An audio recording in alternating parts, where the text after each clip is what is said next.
இன்னைக்கு மக்லூபா ரைஸ் சாப்பிட போகிறோம். மக்லூபா ரைஸ். எனக்கு இந்த அரபிக் ஃபுட்னா ரொம்ப பிடிக்கும்.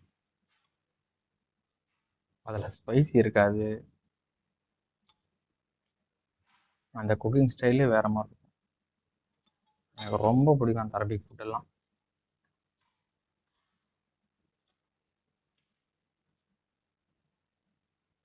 அதில் பாருங்கள், வெஜிடபிள்லாம் இருக்குது. உருளைக்கிழங்கு, கத்திரிக்காய், காலிஃப்ளவரு எல்லாம் ஃப்ரை பண்ண பல்காக செய்கிறதால ஃப்ரை பண்ணி செய்யும். இது வந்து வீட்டில் 1 கிலோ செய்யும்போது சிக்கனை பாயில் பண்ணி எடுத்து அதை போட்டு சாப்பிடுவாங்க, நல்லாயிருக்கும்.